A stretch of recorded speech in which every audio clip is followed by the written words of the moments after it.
Hi and welcome to ThePrint. My name is Karanjeet Kaur.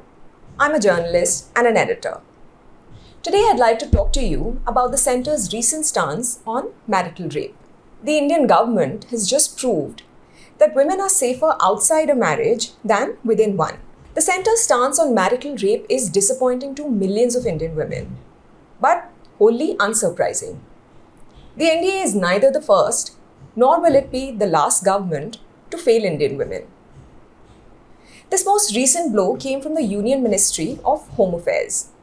It filed an affidavit in the Supreme Court which is reviewing petitions challenging the constitutionality of the marital rape exception under Section 375 of the Indian Penal Code. The affidavit asserted that labeling marital rape as a criminal offence was excessively harsh and could destabilise the institution of marriage. Let's unpack some of its more troubling assertions. The government emphasized that this issue requires a comprehensive approach that originates from legislative bodies rather than judicial intervention, citing potential socio-legal implications. In marriage, states the affidavit, there exists a continuing expectation by either of the spouses to have reasonable sexual access from the other. They did clarify that these expectations do not entitle the husband to force his wife into sex against her will. It also contended, and I quote, "The sexual aspect is but one of the many facets of the relationships between husband and wife on which the bedrock of their marriage rests." The affidavit also expressed concerns about the potential misuse of laws and highlighted that such a change could disrupt conjugal relationships. Now, there's plenty in there to rail against, but for a moment, let's focus on the way the Centre framed the sexual aspect. Where have we heard this argument before? You might remember it from the time the Karnataka High Court upheld the hijab ban. The court had argued that the hijab isn't an essential practice of Islam and individual consent could take a hike. Now, the same flawed logic is applied to marital rape, as if consent becomes optional once you've signed a marriage certificate. But using the essentiality doctrine to cherry-pick which practices are core to an institution cannot justify trampling on individual rights. The implications of this stance are far-reaching and deeply concerning. This begs the question, whose individual rights are important? Who is worthy of protection from excessive harshness? What comprehensive approach do we need around consent within a marriage when we don't need one outside it? And what about the inherent misogyny that believes such a law will be misused by women because no man ever has misused any laws? How have we arrived in 2024, where summarily divorcing your wife can land you in jail, but sexually assaulting her will not? The fight to criminalize marital rape in India is rooted in the 17th century doctrine of Hale, which treated women as the property of their husbands upon marriage. This archaic British legal principle has been overturned in the UK, but even 300 years later, continues to dangle over the necks of Indian women. In 2012, the Justice Verma Committee, which was instituted in the wake of the Delhi gang rape, recommended that the marital rape exception be removed. The then Congress government had opposed it, citing concerns about the sanctity of marriage. And the current BJP-led government maintains this stance. The two are divided by party lines, but united in turning a blind eye to the sanctity of a woman's bodily autonomy. While several opposition leaders have now labelled the Centre's arguments as regressive, these views have been echoed by the BJP for years now. In 2015, Haribhai Partibhai Chaudhary, who was the Minister of State for Home Affairs, had said in a written statement, "The concept of marital rape, as understood internationally, cannot be suitably applied in the Indian context." The reasons were illiteracy, poverty, and religious beliefs.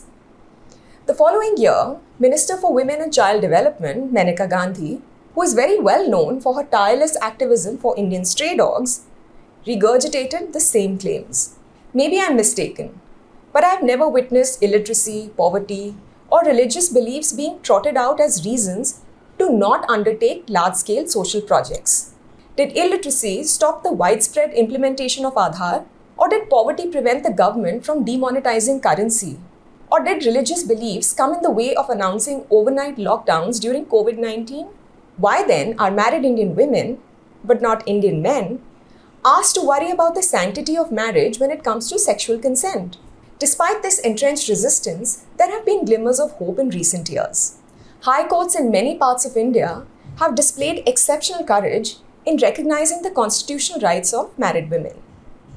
For instance, in 2018, the Gujarat High Court, while hearing a case of a man accused of rape and domestic violence by his wife, asserted that marital rape ought to be a crime and not a concept.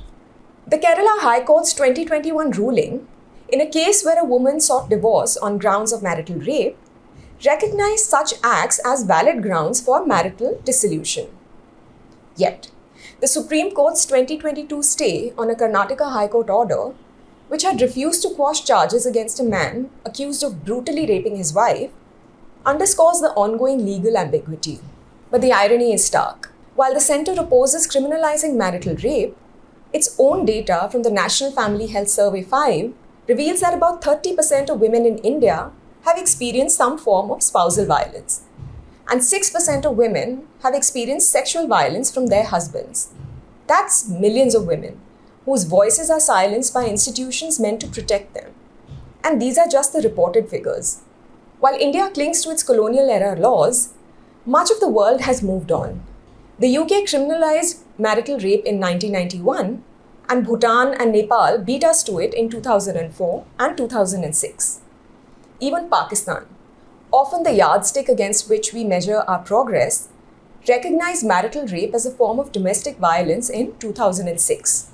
On this side of the border, we've criminalized domestic violence and outlawed dowry, much to the unhappiness of men's rights activists. But somehow, we can't bring ourselves to say that forcing sex on an unwilling spouse is a crime.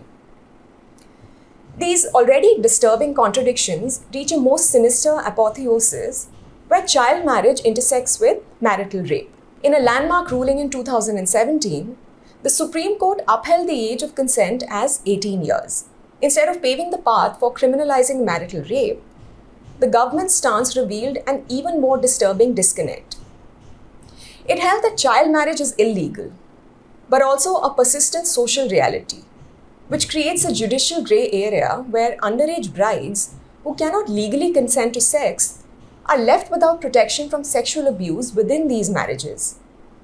And the government's refusal to criminalize such acts, which might destabilize these unions, is an illustration of where its priorities lie, in preserving marriage over the safety and rights of young children. We are striding into 2025 with aspirations to become the mother of democracy and a $5 trillion economy, but with a complete lack of comprehension of consent. These grand visions ring hollow when half our population is expected to leave their fundamental rights at the threshold of their marital homes. After all, nothing screams vibrant democracy quite like telling a third of your female population that their bodies are no longer their own once they're married. But what use do Indian women have for the sanctity of marriage when it tramples on our constitutional rights? If this is what Sabka Vikas looks like, maybe it's time to ask, Vikas for whom exactly? And at what cost?